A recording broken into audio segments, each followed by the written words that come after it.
ইরানকে ইউরেনিয়াম বৃদ্ধি করতে দেওয়া যাবে না, তাহলে সে পারমাণবিক শক্তিধর দেশ হয়ে যাবে। প্রিয় দর্শক, আসসালামু আলাইকুম। প্রিয় দর্শক, যুদ্ধটা শুরু হলো কোত্থেকে? ইউরেনিয়াম বৃদ্ধি করতে দেওয়া যাবে না, তাহলে ইরান পারমাণবিক শক্তিধর দেশ হয়ে যাবে। এখান থেকে যুদ্ধ শুরু, এবং এই যুদ্ধটা প্রিয় দর্শক গলাইতে গলাইতে এখন হরমুজের ভিতরে চলে আসছে। হরমুজের পানির ভিতরে এসে এখন এই যুদ্ধটা গলাগলি খাচ্ছে। এখন ইউরেনিয়াম আর পারমাণবিক বোমা, এই বিষয় নিয়ে এখন একটু কথাটা কম শোনা যায়। এখন হইলো হরমুজ প্রণালী বাঁচাও। হরমুজ প্রণালী বাঁচাবে কি? হরমুজ প্রণালী কি মরে গেছে?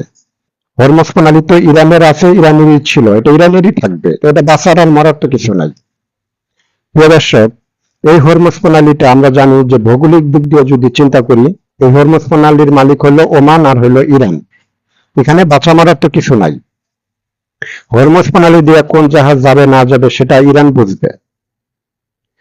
এখন এই যুদ্ধটা কি তাহলে বন্ধ হবে না? প্রিয় দর্শক, হামলা চললে হরমুজ বন্ধ, এক ফোঁটা তেল গ্যাস যেতে দেওয়া হবে না। ইরান যুক্তরাষ্ট্রের সামরিক হামলা অব্যাহত থাকলে হরমুজ প্রণালী দিয়া এক ফোঁটা তেল গ্যাস পরিবহন করতে দেওয়া হবে না বলে হুঁশিয়ারি দিয়েছেন ইরানের এলিট ফোর্স ইসলামিক রেগুলেশনের গার্ড কসব আইআরজিসি। তাহলে কি যুদ্ধটা বন্ধ হবে না? হবে।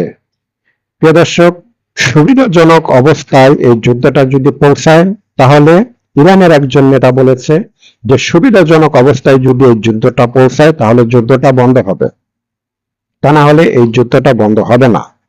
তবে আমেরিকাও এই যুদ্ধটা একটু লং টাইম চালাবে, কারণ আমেরিকার কাছে যুদ্ধ চালানোর মতো তারা তিনটা ভাগে ভাগ করেছে, plan A, plan B, plan C. এই তিনটা ভাগে তারা ইরানের সাথে যুদ্ধ করবে। হয়তো প্রথম যে প্ল্যানটা ছিল সে প্ল্যানটা হয়তো শেষ হয়ে গেছে, এখন হয়তো দ্বিতীয় প্ল্যানের যে যুদ্ধের যে ছিল, কৌশল ছিল, সেটা হয়তো তারা প্রয়োগ করতেছে। হয়তো এই বাকি যে দুইটা কৌশল, অর্থাৎ একটা কৌশল তো শেষ হয়ে গেছে, প্ল্যান এ তো শেষ হয়ে গেছে, এখন হয়তো প্ল্যান বি তে তারা হাত দিছে। এই প্ল্যান বি টা যখন শেষ হয়ে যাবে তখন হয়তো প্ল্যান এ তে চলে আসবে। এরকম তারা তিনটা ভাগে যুদ্ধে ভাগ করেছে। এখন এই যুদ্ধে আমেরিকা যত চেষ্টাই করুক, এই যুদ্ধের জিত আমেরিকার দিকে কোনোদিনও যাবে না। আমেরিকা জন্মের পরের থেকে যতগুলা দেশের সাথে তারা যুদ্ধ করেছে, একটা যুদ্ধেও তারা এখনো পর্যন্ত জিতে নাই। প্রিয় দর্শক, আমার ভিডিওটা যদি আপনাদের ভালো লাগে, যারা ইউটিউবে দেখতে সাবস্ক্রাইব করবেন, আর আপনারা একটু মাঝে মধ্যে শেয়ার করেন, একটু লাইক দিয়েন, একটু কমেন্ট করেন। প্রিয় দর্শক, আজ এই পর্যন্তই। সবাই ভালো থাকবেন, সুস্থ থাকবেন। আসসালামু আলাইকুম।